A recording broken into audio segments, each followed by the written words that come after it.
Hello and welcome to Tech Deals Game Performance Review time. We are testing this game today on two different laptop computers. The first laptop computer, the HP 14-inch notebook computer for $200, and the second computer is the $350 Acer Aspire E15 15.6-inch laptop computer. I have previously reviewed both of these computers.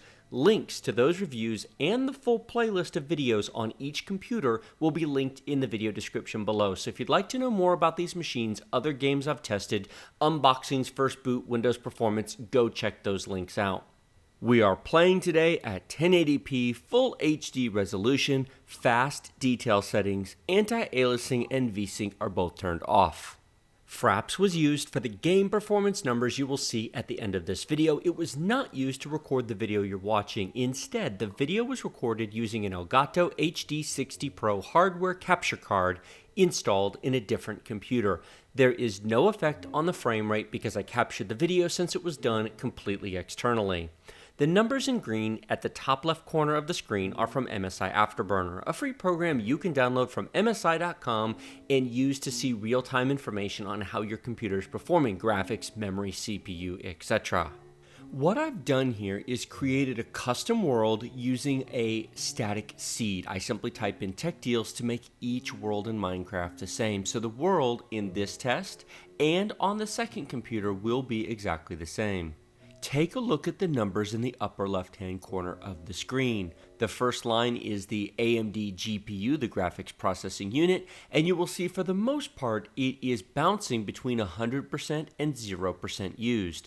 Keep in mind that the polling sample rate is 1 second, so it's only sampling the actual performance of the chip 1 time per second. That's why it's jumping back and forth. It's actually jumping much quicker than that, but it only shows 1 update per second.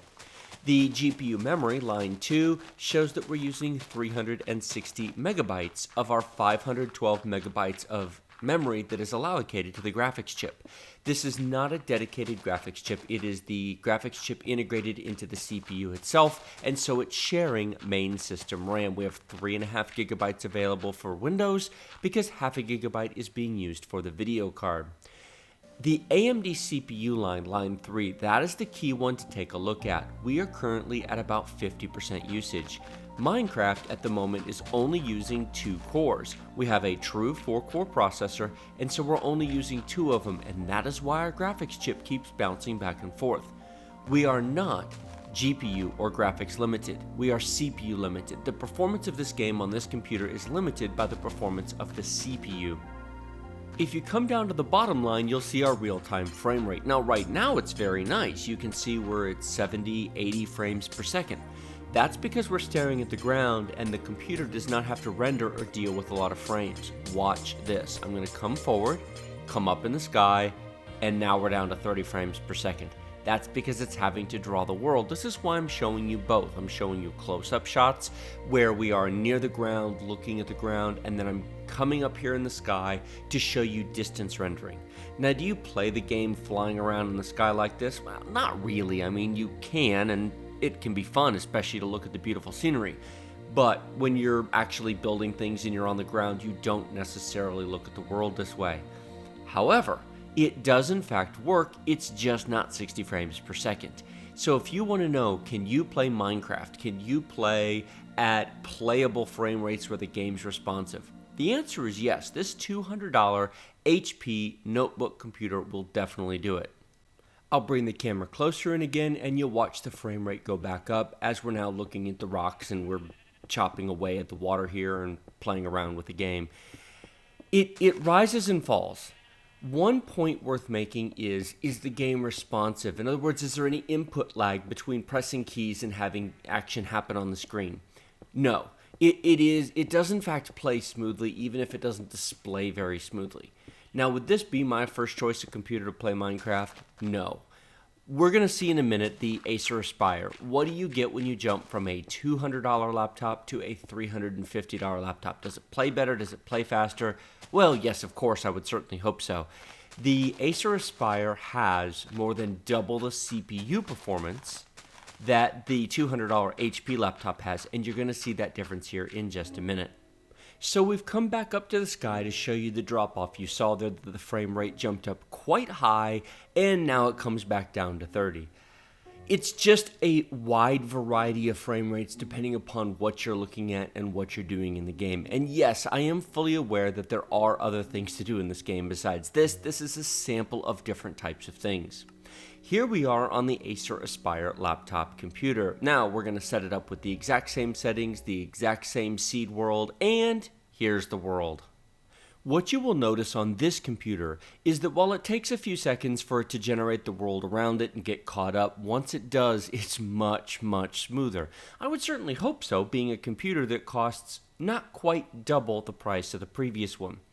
When you look at the numbers in the upper left-hand corner, you will notice that our frame rate is now almost 80, 90 frames per second, and we're up in the sky looking at the world. The computer's caught up. It's doing very well.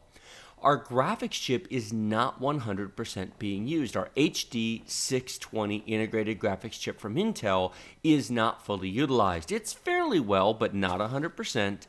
Take a look at our CPU. Our CPU is bouncing around. Well, it's above 50% there. It's going to spend most of its time around 50%.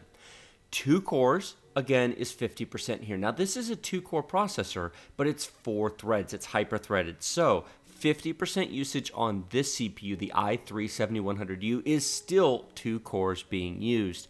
Look how pretty that world is. Look how smooth this is, 100 frames per second. That is because our CPU, our processor here, has more than double the per core performance of the $200 HP 14 laptop.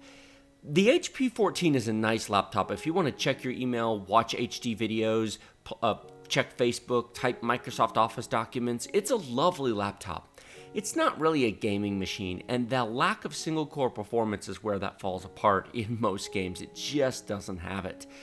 This, for admittedly $150 more, definitely does. This is what you're getting when you jump from a very budget, very slow processor in a $200 laptop to a i3-7100U, which is still a budget processor, but look at this. We're going to spend most of this over 60 frames per second.